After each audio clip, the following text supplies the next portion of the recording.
There are a lot of cake decorating tools available, but here are my 10 absolute must-haves, which you'll get the most out of because you can use each one for several different decorating techniques. In this video, I'll use lots of different cakes to show you different ways to use each tool. Starting with the basics, an offset spatula or palette knife is a quick and easy way to spread frosting onto a cake before you smooth it. And it's also the quickest way to tidy up the top edge of a cake to get nice sharp edges, by pushing sideways from the outside of the cake towards the middle and swiping away to leave neat edges behind. You can use it to decorate a cake too, creating texture in the frosting by pressing the tip into the frosting and spinning the cake to create grooves around the sides, or by swooshing it upwards to create vertical texture, going from bottom to top, or applying colours to the cake in a painted style, using a small amount of coloured frosting on the tip of the offset spatula and then swiping upwards. An offset spatula is the best tool to use to spread frosting over a stencil, and you can also use it to scrape off the excess and to smooth the frosting before you peel the stencil off.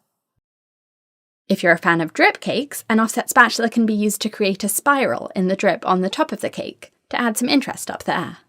A cake scraper is another basic tool that's an absolute essential if you want to get smooth frosting on your cakes, and they come in different materials like plastic, metal, and acrylic, and I have another video demonstrating the pros and cons of each, which you can watch by clicking up at the top of the screen, or the link is in the description below this video too.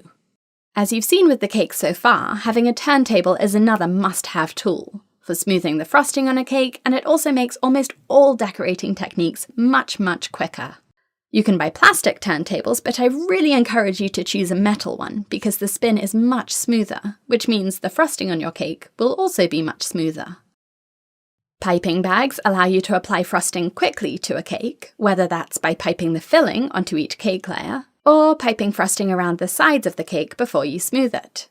This is especially useful for mini cakes, which are very lightweight and wobbly, so you'll find it much easier to pipe the frosting onto the cake rather than spreading it on with an offset spatula. You can also use piping bags to create stripes on a cake without needing a striped cake comb.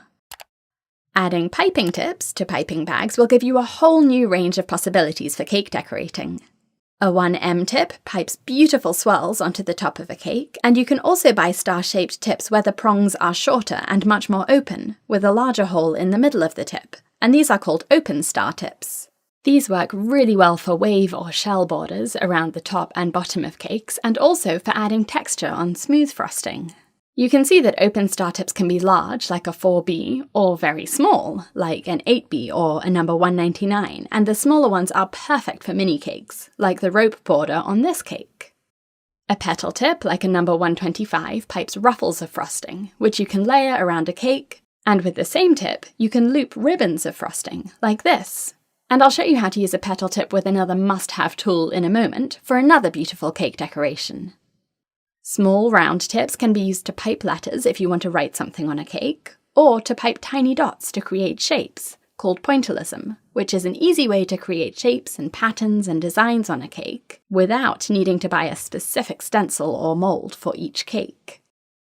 Textured cake combs are one of my favourite cake decorating tools because in just a few seconds you can make a plain cake look stunning with a huge variety of textured patterns. Pleats, zigzags, scallops, this flower pot texture, and even stripes, which are the most precise and neat if you use a striped cake comb and chill the first colour of frosting before spreading or piping the next colour into the grooves. And then as you scrape and scrape and scrape off all the excess frosting, the stripes will get neater and neater. Cookie cutters are maybe a surprising tool for cake decorating, but they're really useful for a lot of techniques. You can make your own stencils with them, tracing around them onto parchment paper and then cutting out the shape you've drawn. And when you spread frosting over the shape onto a cake, you'll leave a perfect design on the frosting. They're a great guide for piping too, outlining the design before you pipe it onto a cake. Cookie cutters can even be used to make cake toppers, with melted chocolate or candy, and when it sets and you push it through the cookie cutter, you'll have a neat shape to place on top of your cake. Of course, you can also use cookie cutters to make cookies, pressing a paper straw or a wooden skewer into them before baking, and then you can decorate them and use them as toppers on a cake. If you want to melt chocolate to make chocolate decorations like these cute little dinosaurs, a microwave-safe bowl is a must-have. Bowls that aren't microwave safe get incredibly hot, which will burn the chocolate and cause it to seize while you're heating it. You can also use microwave safe bowls to melt candy evenly without burning it, and then drizzle it to make fun shapes for cake toppers. If the bowl is not microwave safe and gets too hot, the colour of the candy would turn brown. This is called a flower nail, and combined with a piping tip and piping bag, and a little square of parchment paper, you can use a flower nail to create all sorts of shapes.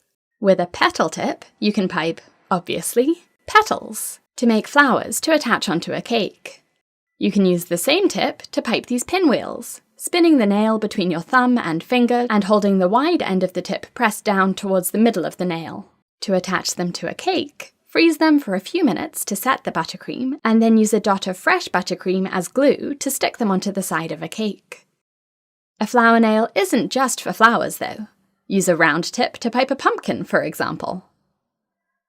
Finally, when you finish your cake, you'll want to show it off to your friends and family and customers, or at least show them a photo. A cake stand is an easy way to make a cake look instantly more professional and impressive. If you're going to buy just one, choose a white one, which will go well with any colour scheme, and as far as size, I like stands that are 2 to 4 inches wider than the cake. For my online course on cake photography like a pro and lots of other classes and courses on cake decorating, including mini cake decorating, check out my online cake school, and the link is in the top of the screen and in the video description, or go to britishgirlbakes.com. Thank you for watching!